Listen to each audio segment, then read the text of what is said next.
Right now, on the National Weather Desk, we are tracking a massive winter storm and its potential to bring significant snow and treacherous ice across dozens of states. Preparations for potential power outages are already underway. All of our staff, all of our line workers, all of our crews are primed and ready for this weekend and whatever Mother Nature might throw at it. In some places, it will feel like 20 degrees or more below zero. How will you stay warm? Hypothermia can develop in as little as 45 minutes in -5 degrees. And how different types of snow impact accumulation totals. As the temperature of the air is going to start to decrease, that ratio is going to get higher. And see the unique technology in Maine keeping drivers safe during inclement weather. From our nation's capital, this is the National Weather Desk. Good morning and welcome to the National Weather Desk. I'm meteorologist Matt Ritter. All eyes remain focused on a massive winter storm set to strike this weekend.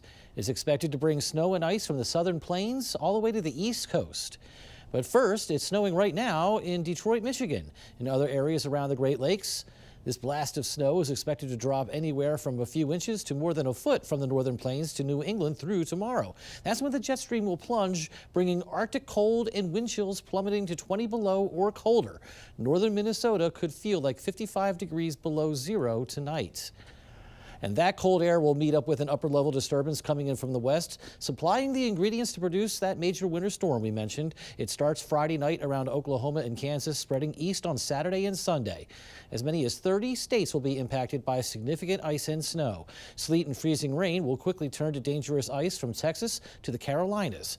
And heavy snow will fall from the southern Rockies through the mid-Atlantic. While confidence is high this storm will occur, exact details on track timing and precipitation amounts are still very much in flux. And the ice threatens to knock out power to millions of people across the South. And that's why power companies are getting ready now. Vinny Martirano shows us how newly installed technology could help an energy company in Austin, Texas. Well, it's all hands on deck. All eyes are on Austin Energy as potential winter weather is in the forecast this weekend. Everybody's talking about a blast of cold air. How are you feeling? Our teams are ready. We staff up. The forecast is calling for possible freezing rain, which during previous storms caused major power outages when the ice stuck to power lines and tree limbs. The last major freeze was back in 2023, and Austin Energy is preparing for that kind of storm again. All of our staff, all of our line workers, all of our crews are primed and ready for this weekend and whatever Mother Nature might throw at us. Matt Mitchell with Austin Energy says all crews will be on standby, and they've been trimming branches across the city, making sure to address the higher risk areas. We certainly don't want to see a repeat of 2021 or 2023, and we're doing everything we can as an organization to make sure that we're fully prepared. Late last year, Austin Energy rolled out its electric system resiliency plan, which aims to reduce how long outages last through improvements to the company's infrastructure. Crews have been hardening power lines, putting in new poles and equipment, and upgrading transmissions and transformers. Mitchell says this will be the first big test for the improvements they've recently installed. The point of that is to make sure that the outages, if they do happen, are as short as possible. You know, these are sub-freezing temperatures, that is the forecast, so, you know, every minute counts. And as we continue our coverage of this weekend's potentially massive winter storm, meteorologist Emma Kate Cohen explains how ice accumulations can quickly turn treacherous. Just 1/10 of an inch of ice accumulated in an area is going to make for a glaze on some surfaces, especially on those elevated roadways. Bridges always going to ice first, so that would be what we would be worried about in that instance. But then we just double it up to 2/10 of an inch of ice accumulated on regions. That's where we would likely start to see isolated power outages, the ice weighing down on those power lines, taking it out for some people, hazardous roadways for many, bump it up to 1/3 of an inch or just over 1/4 of an inch. Yeah, that's where we start to see very dangerous roadway conditions across the entire region that's impacted, as well as at that point it's heavy enough, the ice is, to take down a couple tree limbs out there on top of the already falling power lines. Finally, you see instances of up to 1/2 an inch of ice accumulating in one area or more. That is just going to be extreme widespread damage to both the power lines in the area. The roadways are just going to be impossible to travel on. And then at that point, heavy enough, that ice, that it could potentially even start knocking down trees. And that is why, with the possibility of impacting both travel and power outages, Freezing rain, sleet, any icy condition is going to be much more impactful than a typical snow chance here in our region. And the storm will bring a wide range of precipitation types. The south is mainly expecting ice. Farther north, very cold temperatures will help deliver fluffy snow. And in the middle could be some wet snow. Meteorologist Noah Hawk explains how those factors impact snow totals.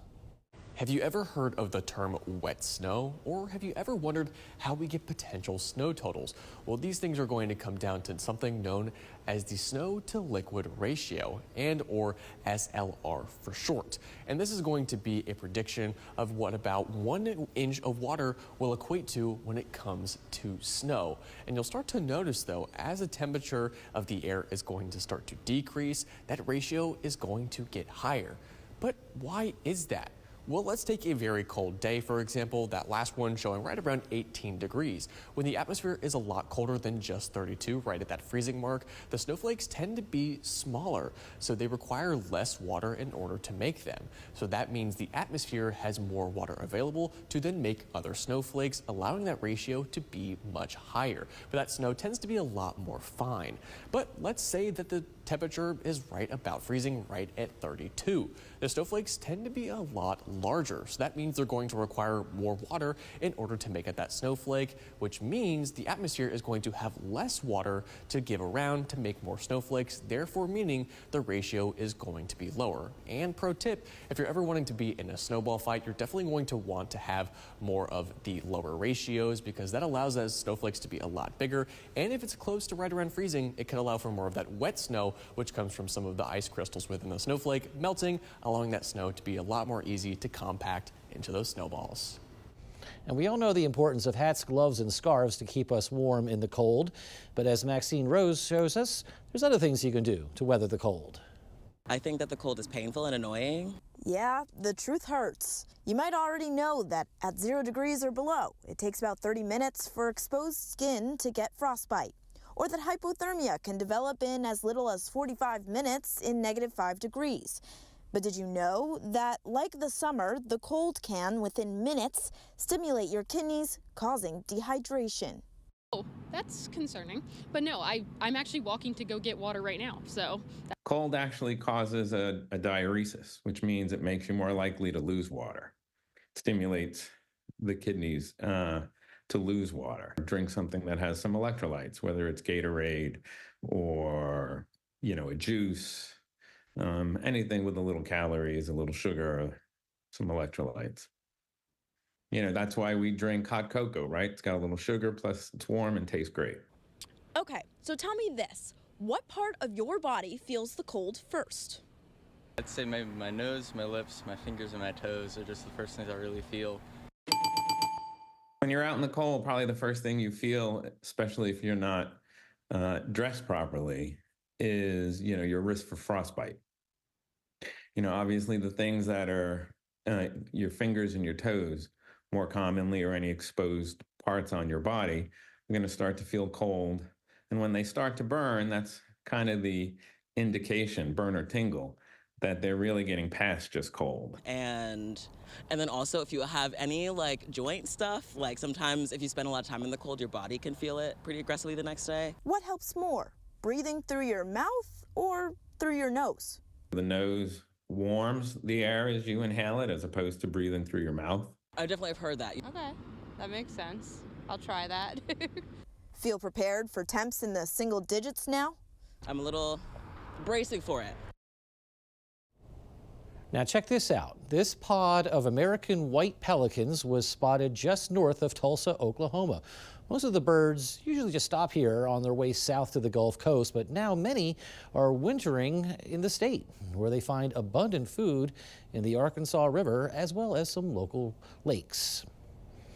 And for the latest on this pending winter storm, be sure to follow us on social media. You can find us on all your favorite social media platforms. Just search the National Weather Desk. And coming up on the National Weather Desk, we'll help you better understand snow squalls and blizzards, plus tips on how to safely use generators in winter weather.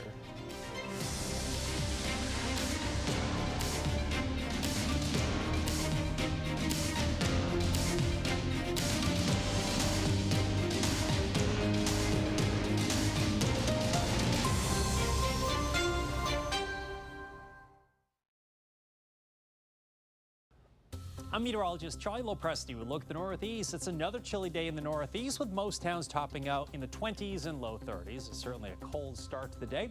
We're in the single numbers and teens early on. Notice clouds increasing by afternoon. That's about 3 o'clock. We're seeing snow first in New York, getting down through Pennsylvania during the afternoon hours and getting into New England during the early nighttime hours. Any leftover snow should be gone on Thursday, and Thursday's probably one of the warmer days of the next several. We should be in the 30s to near 40. I'm Chief Meteorologist Gerard Bailey. Here's a look at the Mid-Atlantic region. Looking dry as we move through your Wednesday and Thursday, except for the mountains. Some light snow or rain showers may move ahead of a front. This front is going to eventually bring some much colder temperatures, but we get a little bit of a recovery before then. Highs still reaching mostly the 40s as we move into Wednesday. So that colder air will start to push into the west, but many regions could still be even milder. Upper 40s, close to 50s down south, 30s in the mountains. Hi, meteorologist Jennifer Collins with a look at your southeast forecast. Still on the chilly side for parts of the southeast heading into Wednesday afternoon with temperatures in the 40s and 50s across the Carolinas, into the 50s for northern Georgia and Alabama, and the 60s for the northern Gulf Coast. Mild conditions for most of Central and South Florida in the mid-70s. We'll see the chance for showers and thunderstorms return for the Mississippi River Valley heading into Wednesday, eventually spreading into the Carolinas on Thursday. Coastal showers possible across South Florida through Thursday afternoon.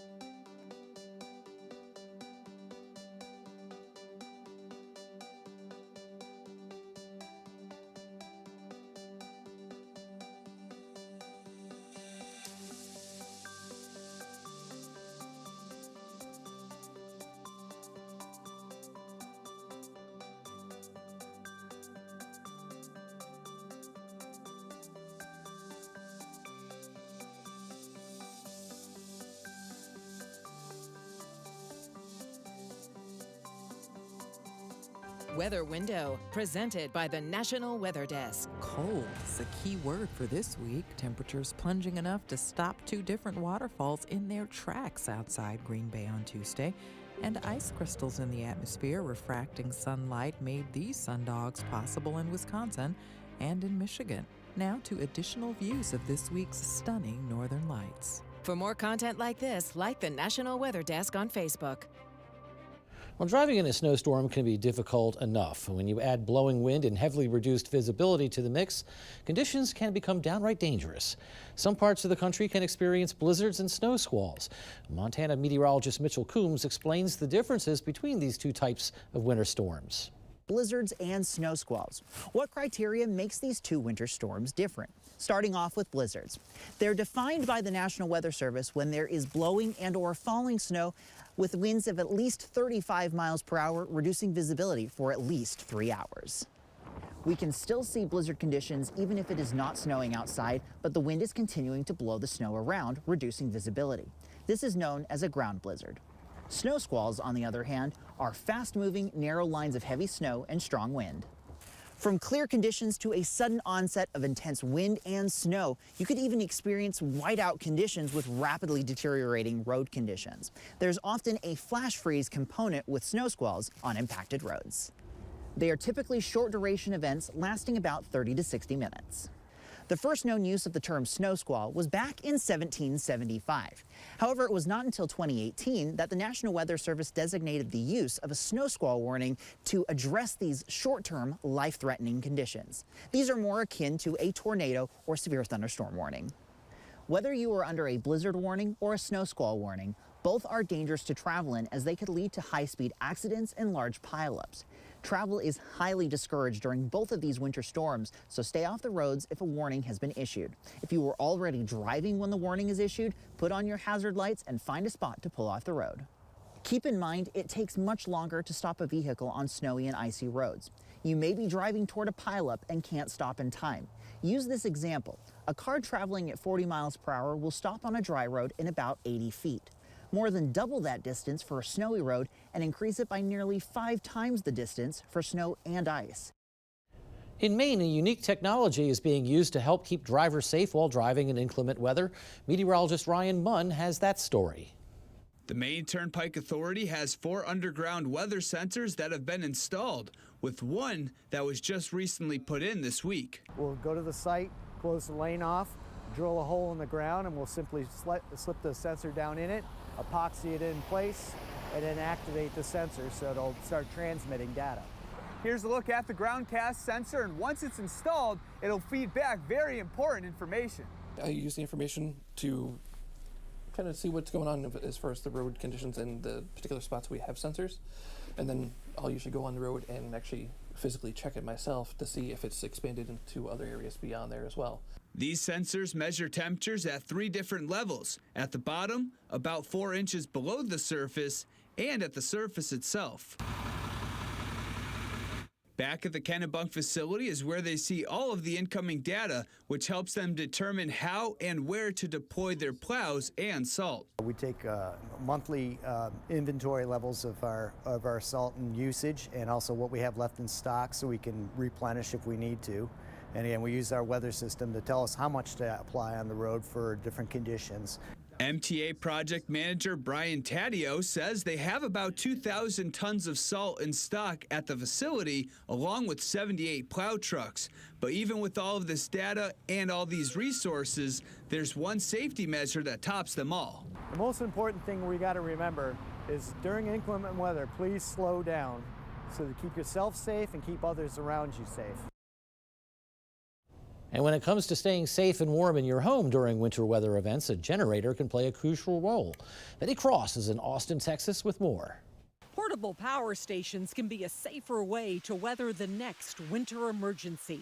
The February freezes in 2021 and 23 caused blackouts that left thousands of people in the dark for days. Most people with this type of weather, they play catch up. They don't have one, and then it's an emergency for them. Aaron McCoy is the sales manager at McCoy Lawn Equipment. He had a gas-powered generator during both Austin ice storms. The smaller ones like this, I was able to run my internet off of it, lights, a plug-in heater, my entire home entertainment system. To safely use a gas generator, only run it outside, at least 20 feet from doors and windows.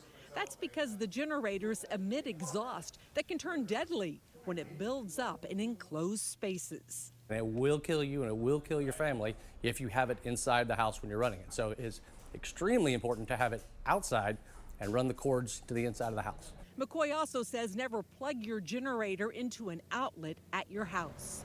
So you take your generator and you run extension cords from it to your pieces of equipment. It does not plug into the wall socket in any way, shape, or form. And have you ever heard of deformation zones?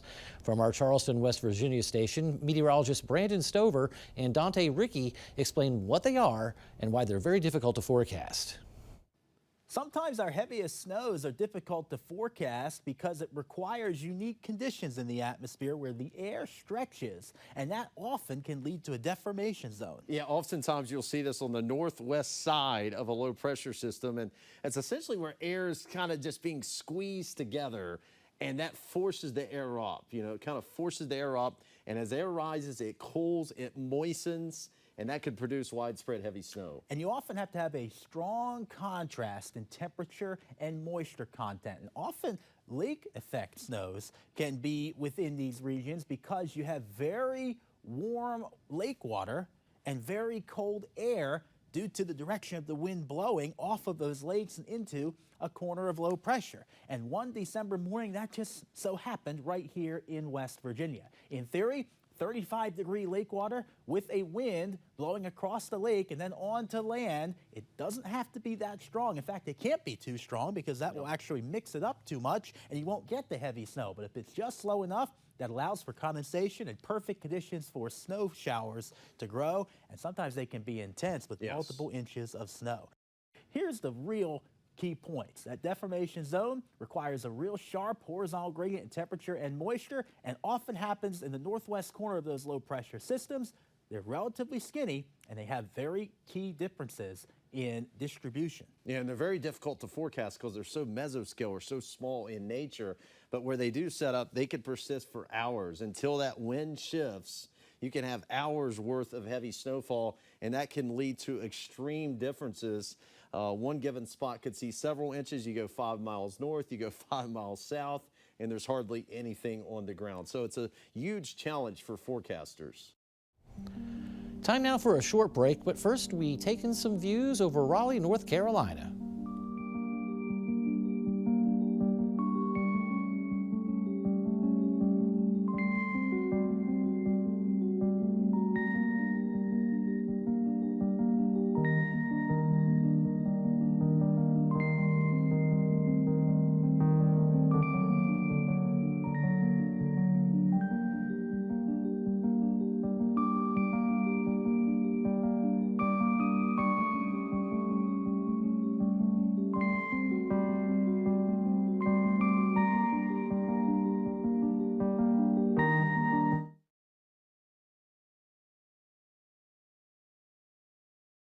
Good Wednesday morning, everyone. I'm meteorologist Andrew Buck-Michael. Some snow showers drifting their way down across the upper Midwest as we go through the day today.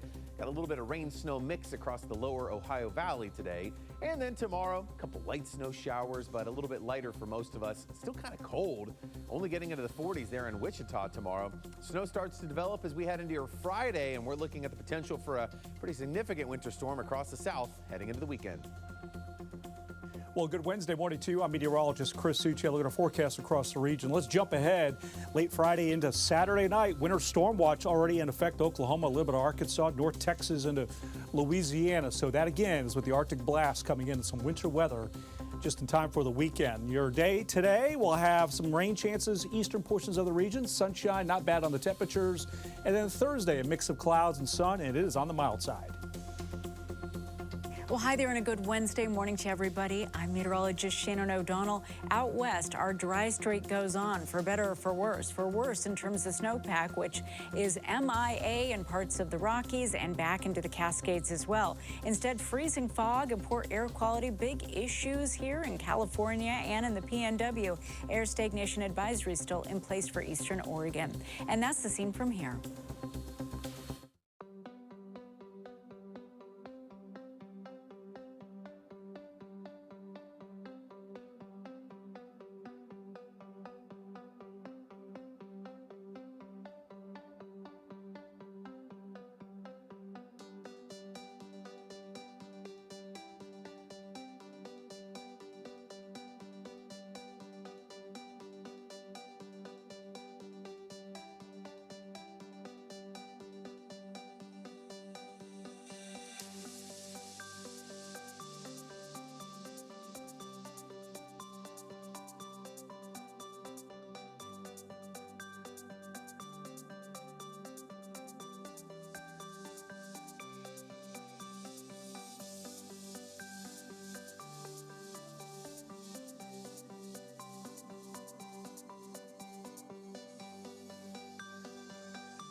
You are watching the National Weather Desk.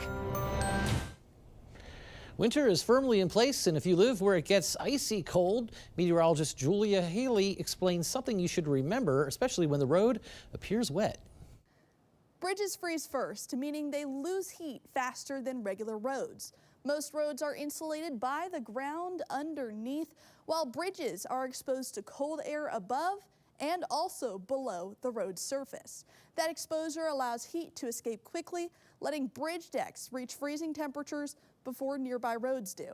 So, a road can look wet while a bridge just ahead is already icy. To stay safe, slow down on bridges and overpasses, increase following distance, and avoid sudden braking or sharp turns. If you encounter ice, don't slam the brakes. Brake gently. Pulse if you don't have an anti-lock braking system, and use steady pressure if you do. Even when conditions seem fine, bridges can be the first place ice forms and the hardest to spot. And we'd love to share your weather content on the air. You can find us on all your favorite social media platforms. Just search the National Weather Desk. We'll be right back.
And thank you so much for joining us. I'm meteorologist Matt Ritter. Make it a great day, and we'll see you right back here tomorrow for the National Weather Desk.